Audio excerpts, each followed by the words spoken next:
Bonjour et bienvenue sur Report Ouest. Aujourd'hui, au sommaire de l'actualité, nous parlerons de la campagne de vaccination qui ne fait guère l'unanimité auprès des Français. Nous parlerons également des mesures prises en ce début d'année 2021, avec notamment le remboursement à 100% des appareils auditifs. Et enfin, nos journalistes se sont rendus dans une boutique de vélo afin de constater le marquage systématique. La campagne de vaccination et sa communication ne font pas l'unanimité auprès des Français. Nous sommes donc partis à votre rencontre. Depuis dimanche 27 décembre, la campagne vaccinale contre le Covid-19 qui accuse un retard a débuté en France.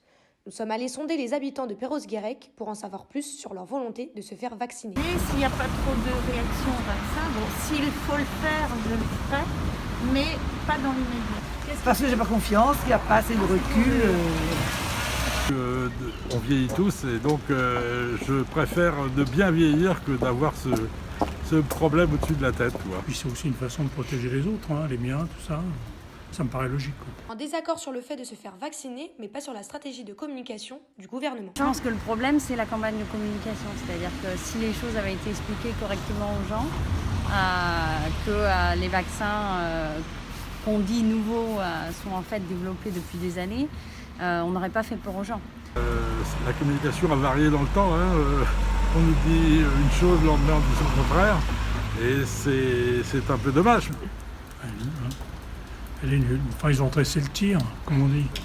Actuellement, 58% des Français refusent de se faire vacciner, selon un sondage Odoxa, Le Figaro, France Info. Comme chaque année, le 1er janvier marque l'entrée en vigueur de nombreuses mesures. Bonjour Loïc. Bonjour Nolwenn. Expliquez-nous qu'est-ce qui change pour les Français en ce début d'année. Alors oui, il y a quelques nouveautés depuis le 1er janvier 2021. Tout d'abord, le SMIC, qui va connaître une légère augmentation de 0,99% et s'élèvera désormais à 1 554,58 € brut par mois contre 1 539,42 l'année dernière, soit une hausse de 15 €. Pendant que le SMIC augmente légèrement, le prix du timbre flambe, une augmentation de 4,7% en moyenne et de 11,3% sur le timbre vert, qui va désormais passer à plus de 1 €. Et qu'en est-il des aides personnalisées au logement ? Les APL vont connaître une petite révolution. Elles s'étaient calculées en fonction de la situation d'il y a 2 ans. Désormais, elles sont calculées en fonction de la situation actuelle. Et pour l'environnement ? Pour l'environnement, tout d'abord, la vaisselle en plastique à usage unique, elle est désormais interdite et les grandes surfaces ont un délai de 6 mois pour écouler leur stock. Tout comme la publicité déposée sur les voitures en stationnement qui est désormais interdite depuis le 1er janvier.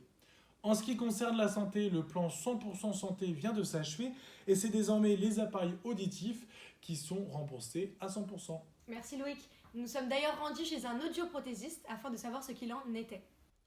Chez un audioprothésiste de Perros-Guirec, on nous explique les conditions de cette nouvelle mesure rentrée en vigueur cette année. Depuis le 1er janvier 2021, les appareils entrée de gamme sont totalement remboursés pour toutes les personnes qui ont la sécurité sociale et la mutuelle. Donc c'est des appareils en fait qui sont plafonnés chez tous les audioprothésistes à 950 € l'unité. Et en fait c'est cette gamme-là qui est totalement remboursée pour toutes les personnes qui ont la sécurité sociale et la mutuelle.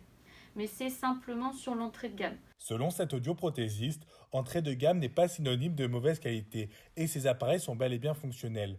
Une annonce qui ravit cette professionnelle. Du coup, ça permet de rendre l'appareillage beaucoup plus accessible à un plus grand nombre de personnes. Donc c'est quand même une très bonne chose parce que forcément le prix, ça peut être un des principaux freins à l'appareillage.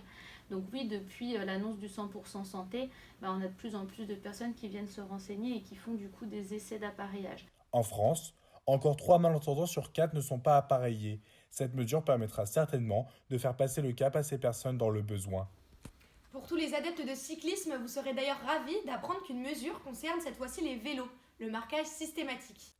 À Lannion, un vendeur de vélos nous explique ce qu'implique cette nouvelle mesure et les conséquences pour les futurs clients.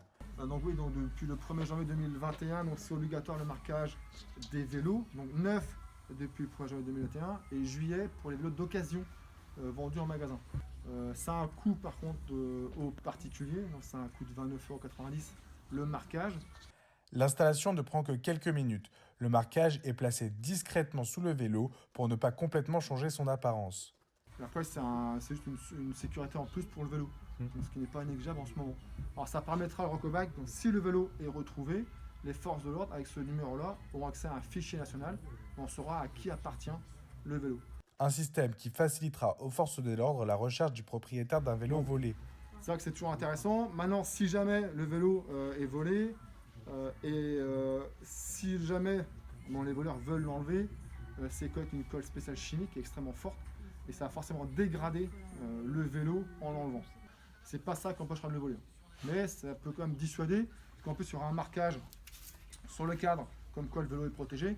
Ce marquage dissuasif vise à lutter contre le vol de vélos qui s'élève à 400 000 par an en France. Merci d'avoir suivi notre premier JT de l'année. Encore bonne année et à bientôt.